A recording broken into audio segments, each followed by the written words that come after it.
Então, hoje nós vamos para a apresentação da segunda parte de O Livro dos Espíritos.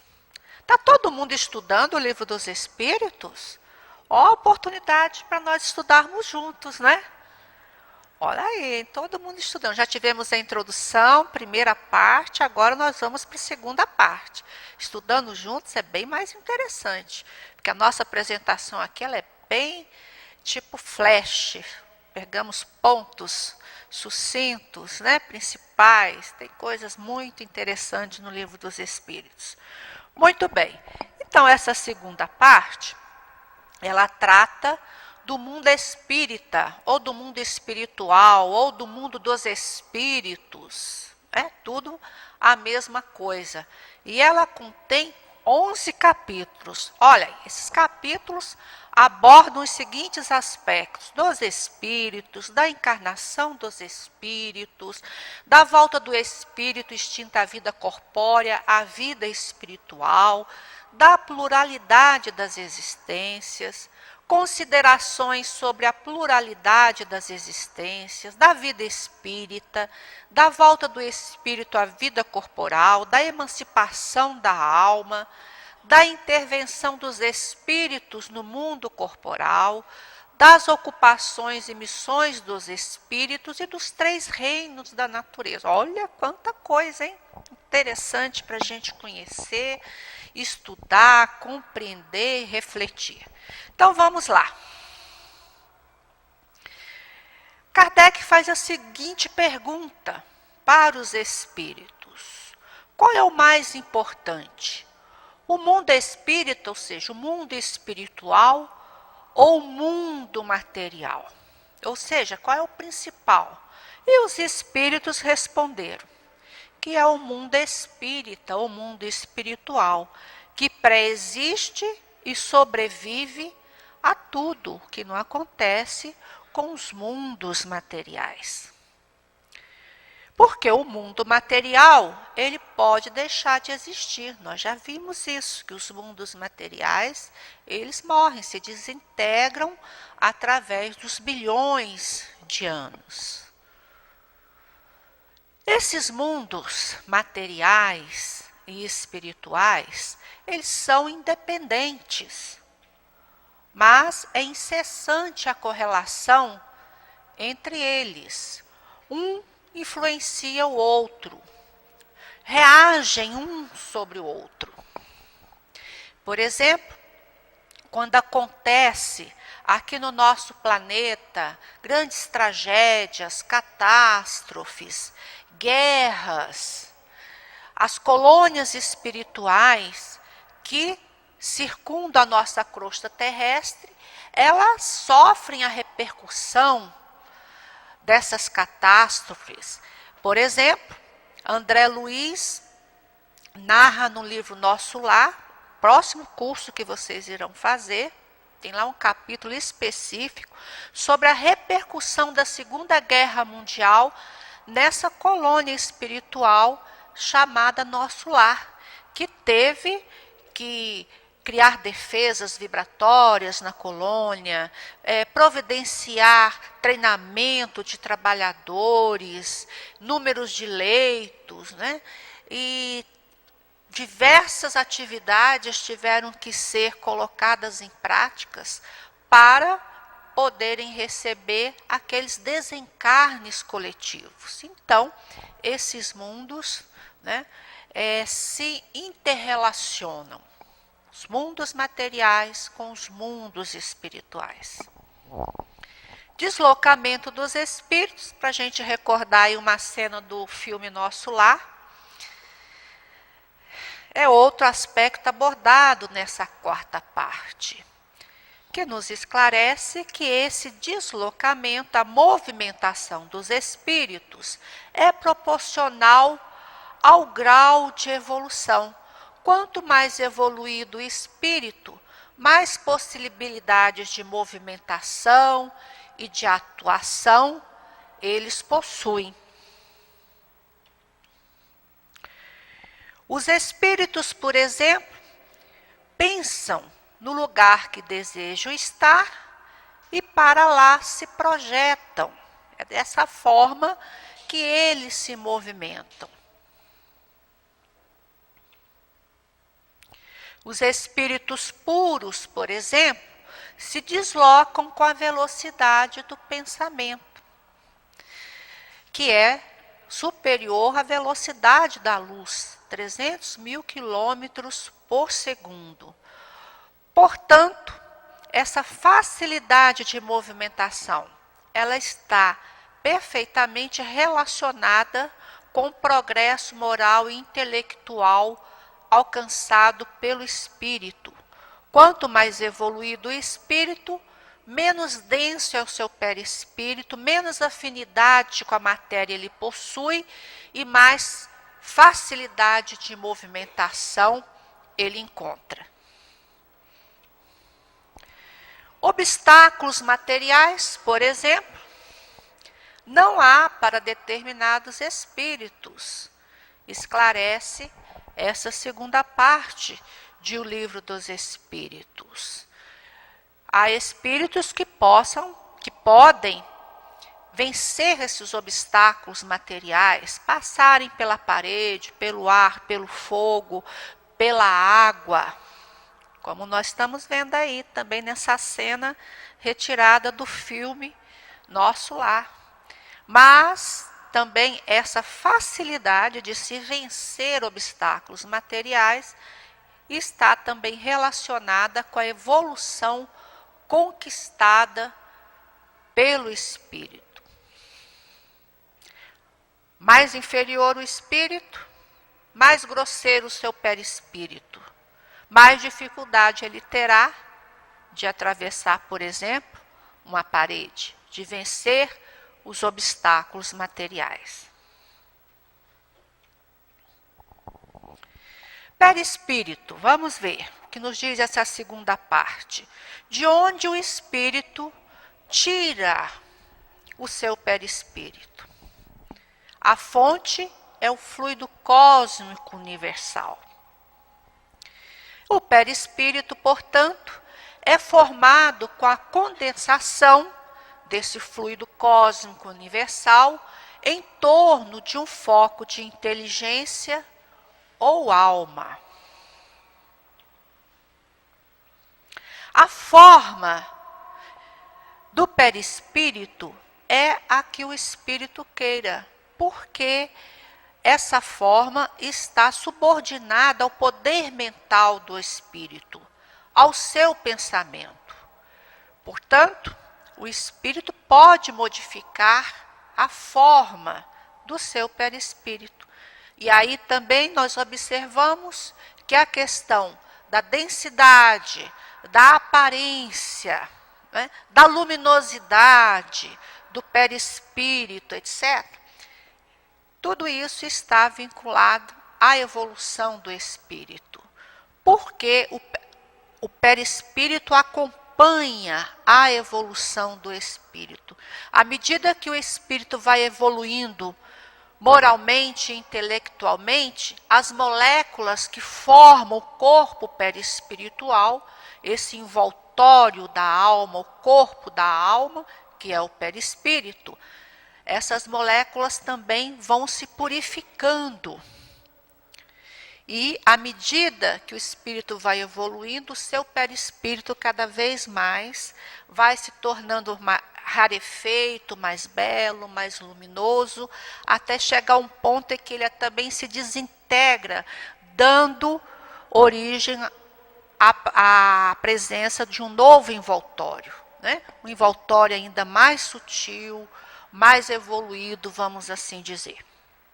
Uma vestimenta ainda, porque o perispírito ainda é matéria, como nós vimos, né? Um envoltório semimaterial. E o interessante também é que quando o espírito passa de um mundo para o outro, ele troca de perispírito como se ele trocasse de roupa. Porque o perispírito ele tem essa outra faculdade, que é de agregar a si, atrair, absorver, como se fosse uma esponja, as moléculas do ambiente onde ele está ou onde ele vive.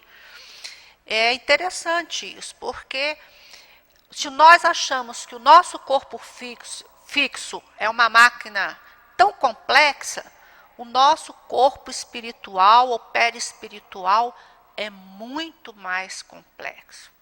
E ele pode realizar essas reações também.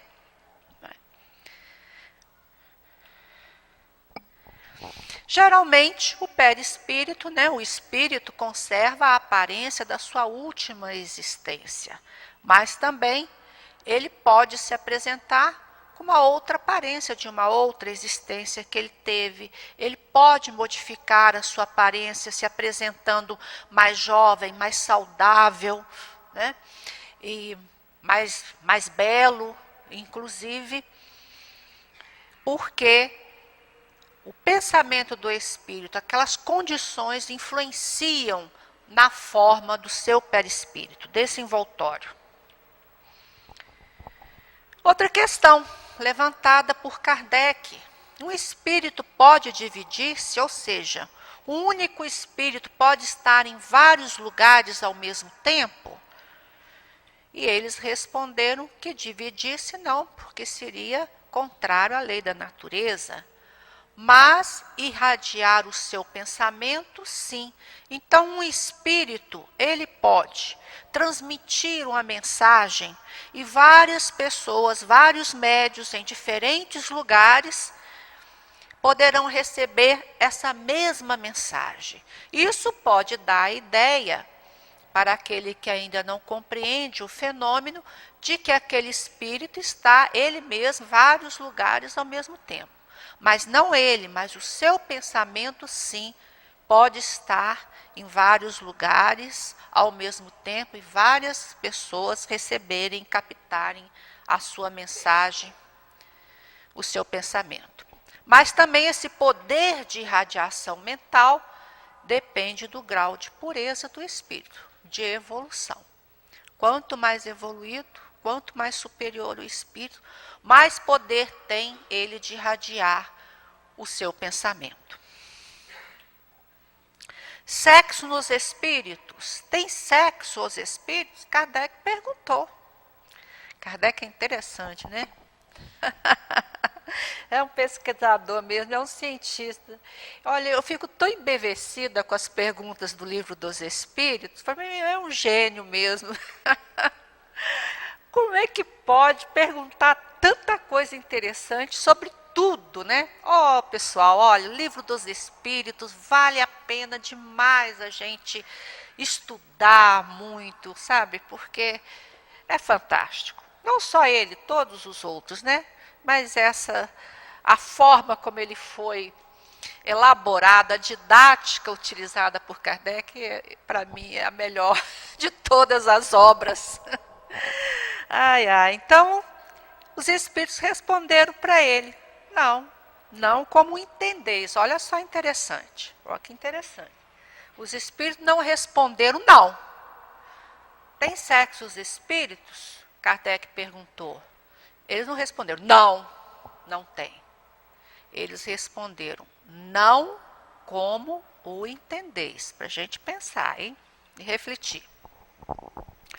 Porque são os mesmos os espíritos que animam os homens e as mulheres. Cada sexo lhes proporciona provações e deveres especiais.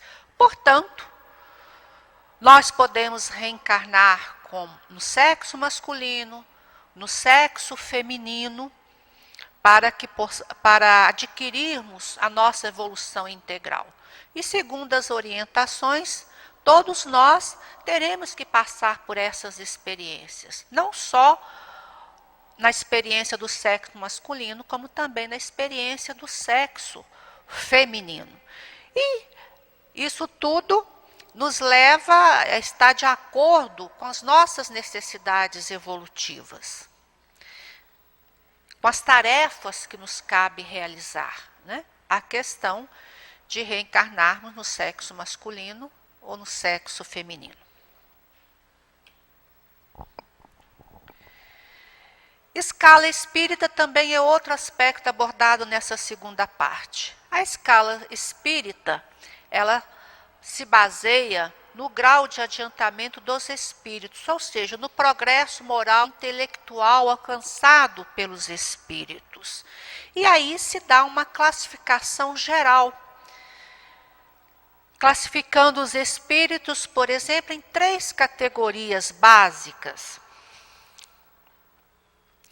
Na terceira ordem ou terceira categoria, se encontram os espíritos imperfeitos.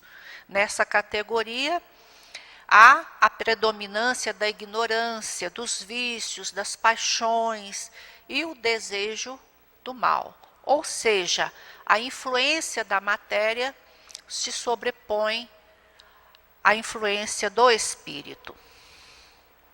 É o nosso caso, né? Nós somos espíritos imperfeitos ainda. Na segunda categoria, ou na segunda ordem, nós já temos os bons. Neles predomina o desejo do bem. Ainda existem imperfeições a vencer, mas há em todos a preocupação constante pela sua melhoria interior, pelo seu progresso, pela prática do bem.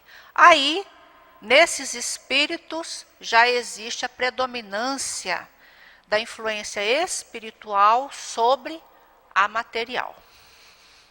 E na terceira categoria, nós temos aqueles espíritos que já atingiram a perfeição, que já não possuem mais nenhuma afinidade com qualquer tipo de matéria. São aqueles que veem, compreendem Deus, são os ministros de Deus que recebem as ordens do Criador e atuam na sua criação, em todos os universos. Um exemplo de espírito puro que nós temos é conhecimento, Jesus, né? Que esteve aqui entre nós.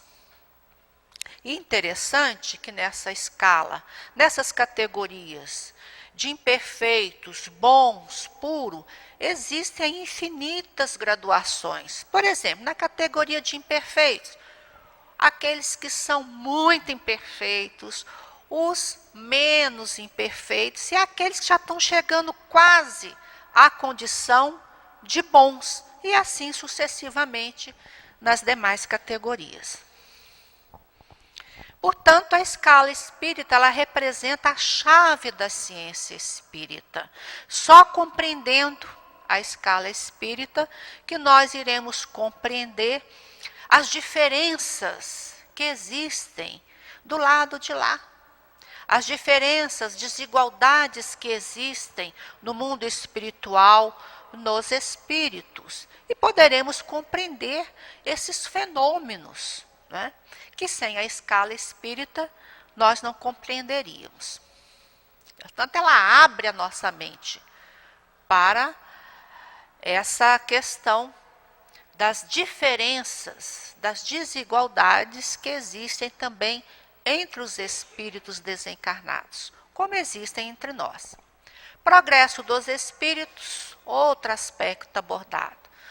Já vimos alguma coisa a respeito, que nós fomos criados simples e ignorantes, sem o saber, que nos encontramos ainda na condição de espíritos imperfeitos, mas que um dia atingiremos a categoria de espíritos superiores e não sabemos quando chegaremos à condição de espíritos puros, que já conquistaram a perfeição. Portanto, a nossa meta, a meta de todos nós, chegarmos progressivamente à perfeição, que é essa condição de pura e eterna felicidade. Olha só, Deus nos criou, nos dando todas as condições necessárias, possibilidades, tempo para nós conquistarmos a felicidade plena, para sermos plenamente felizes. E todos nós chegaremos lá. Evolução, portanto, o espírito pode permanecer estacionário, mas ele não retrograda, ou seja, ele não regride, porque tudo aquilo que ele aprendeu em termos de experiências, de saber, de progresso moral e intelectual, ele jamais perde. Bem e o mal. Será que nós precisamos de passar pelas experiências do mal para conhecermos o bem? Foi pergunta feita por Kardec. E os espíritos responderam: pelas experiências do mal ou trilhar o caminho do mal, não. Mas o caminho da ignorância, as experiências da ignorância, sim, ou seja, ignorância do não conhecer. Você erra porque você não conhece ainda o que é o certo. Né? É bem diferente do mal, porque você já tem consciência do que é certo, do que é errado, e erra, né? Portanto, nós não temos que obrigatoriamente passar pelas experiências do mal para construirmos em nós o bem. Justiça da reencarnação é a justiça de Deus. A meta, através das várias existências, é de chegarmos um dia à perfeição. Sem compreendermos a lei da reencarnação, nós não compreenderemos a justiça divina, nós não compreenderemos a finalidade de aqui nos encontrarmos, as diferenças, nós não compreenderemos o sentido da vida. E os meios para nós chegarmos a atingir a essa meta, que é a perfeição, são os das provações da vida corporal, ou seja, os testes, as experiências, as reparações que a vida material nos oferece. Sempre para o aprendizado, para a melhoria de nós mesmos, para o progresso. Assim, através das várias reencarnações, nós realizamos em novas existências o que não foi possível realizar nas anteriores e teremos novas oportunidades de aprendizado. Estaremos aprendendo sempre. Escolha das provas materiais. O próprio espírito ele pode escolher, ele pode participar da programação da sua nova reencarnação. Se ele tiver um nível de amadurecimento para fazer as suas escolhas, saber o que é melhor para o seu espírito, para o seu progresso. Portanto, ele poderá participar quando ele se acha apto a compreender o que seria mais útil. Mas, no caso contrário, quando ele ainda não está nesse nível de amadurecimento, existe a existência imposta ou a reencarnação compulsória. Os espíritos superiores decidem por ele. Temporariamente ele perde essa liberdade de escolha. União do espírito com o corpo, ela começa na concepção, ou seja, na fecundação, no momento em que o espermatozoide vence a corrida e fecunda o óvulo ou gameta feminino. E a união daquele espírito se completa com o nascimento. Agora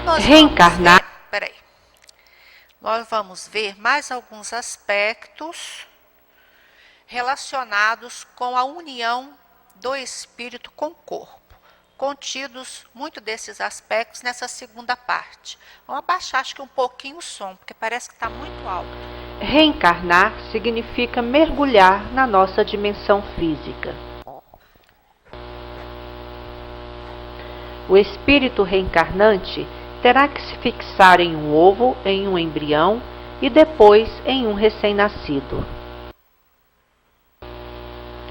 Seu perispírito passará por um processo de redução, mas permanecerá com todas as suas características essenciais e registros das vidas passadas. conservará a sua identidade. O embrião, à medida que vai se desenvolvendo, multiplica o número das células e aumenta a área de fixação do corpo espiritual. O corpo espiritual se prende às moléculas do corpo físico em formação.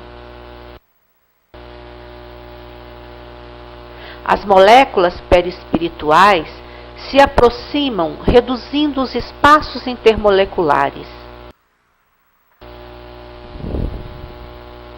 A perda de atividade vibratória e a redução da energia cinética determina a aproximação molecular. A redução volumétrica do perispírito acompanha-se de progressiva perda de consciência do espírito. O grau desta perda varia com o nível evolutivo da entidade reencarnante. Há espíritos que mantêm sua consciência até adiantadas fases de gestação. Outros a perdem logo no início do processo. O espírito é o elemento diretor do processo reencarnatório, embora influenciado pela matéria. O conjunto espiritual coordena, molda e domina todo o processo reencarnatório. Esse conjunto espiritual fica reduzido ao tamanho do útero. A redução do corpo espiritual propicia a integração ao novo corpo biológico. Essa integração determina a perda de consciência progressiva com a consequência do esquecimento do passado. O esquecimento do passado é imprescindível para a estabilização psicológica do reencarnante. A recordação traria inconvenientes frente às situações kármicas de reencontro familiar e outras necessárias à evolução do espírito. O esquecimento do passado é o amor de Deus presente no milagre da vida. Muito bem, agora vamos para um outro aspecto dessa segunda parte: sono e sonhos. O espírito jamais está inativo.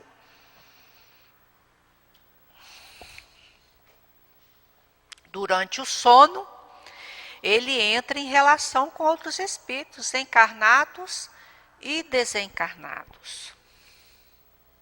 Os sonhos podem ser as lembranças do que o espírito viu e vivenciou durante o sono.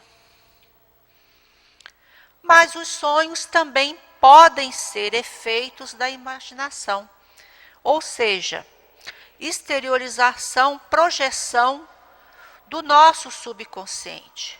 Quando nós dormimos, aquelas experiências vividas durante o dia, às vezes tensões emocionais, problemas de saúde, preocupações, etc., ficam arquivados no nosso subconsciente.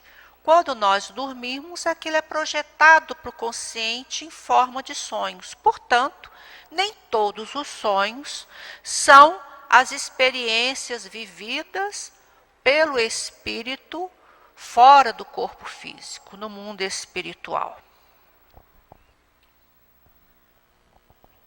Faculdade dos espíritos, eles podem ver o que fazemos, conhecer e influenciar os nossos pensamentos e atos. Emmanuel nos diz que há uma multidão invisível constantemente a nos observar. Se os espíritos podem influenciar nos nossos pensamentos, como distinguir esses pensamentos? Se são dos espíritos ou se são nossos? Kardec também fez essa pergunta E eles responderam: os nossos geralmente vêm primeiro, com as nossas características próprias, carregados com a nossa individualidade, com a nossa maneira de sentir, né, de racionalizar. Já os pensamentos sugeridos pelos espíritos, nós temos a impressão de que alguém nos fala, com uma voz assim que ecoasse na nossa cabeça, dentro da nossa mente.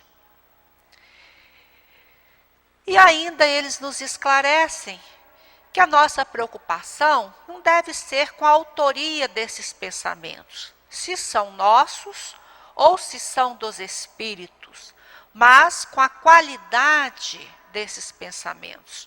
Que vibrações, que mensagens eles estão nos transmitindo? Boas ou más? São para o nosso progresso espiritual ou não?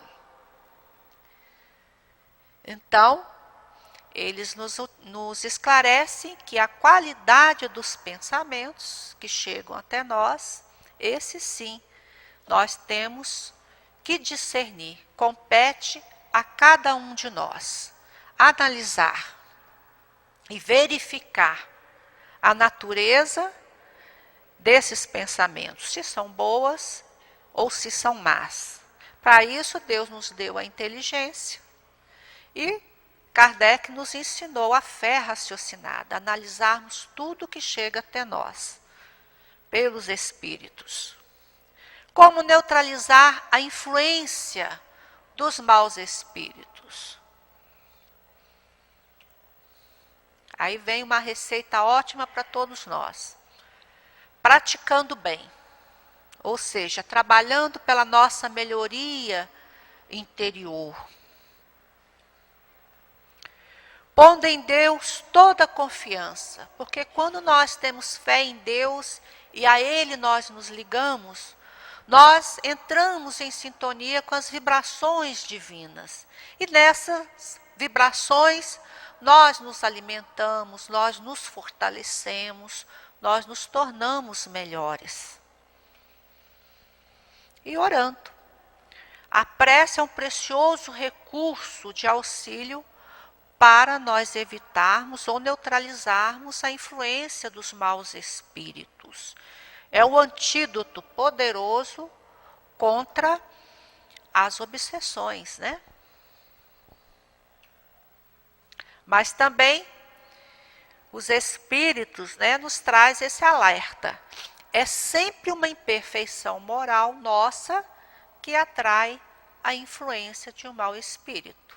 Portanto, fé em Deus, prática do bem, prece, autoconhecimento, melhoria de nós mesmos, são os passos, né, que nós devemos perseguir para conseguirmos evitar as influências espirituais inferiores. Anjo de guarda, outro tema também abordado nessa segunda parte. Anjo de guarda, ou mentor, ou protetor espiritual, né? Ou guia espiritual, é a mesma coisa. É um espírito de ordem sempre elevada que Deus concede a cada um de nós. A missão desse espírito, nos guiar no caminho do bem, do progresso espiritual. Tempo que esse espírito permanece conosco, desde o nosso nascimento até a morte, depois da nossa morte no mundo espiritual, nos ajudando na nossa readaptação e por meio também de muitas existências, esse mesmo espírito poderá permanecer conosco. A presença, ele pode afastar-se, mas nunca abandona o seu protegido, está sempre conectado àquele que lhe coube proteger. Mas também eles têm outras atividades.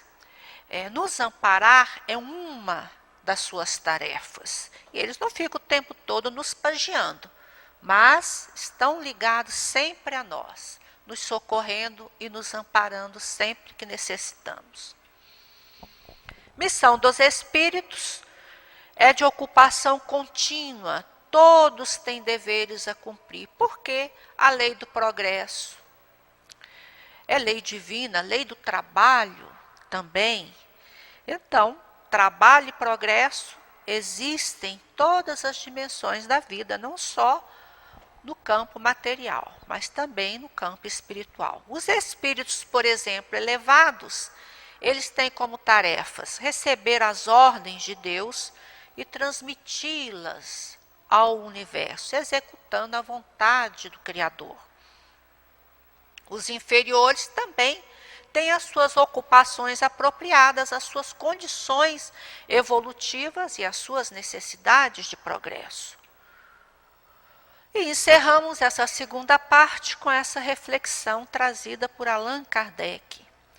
O homem, crendo na doutrina da reencarnação e na justiça de Deus, reanima-lhe a coragem a ideia de que a sua inferioridade não o deserda eternamente do supremo bem e que, mediante novos esforços, dado-lhe será conquistá-lo.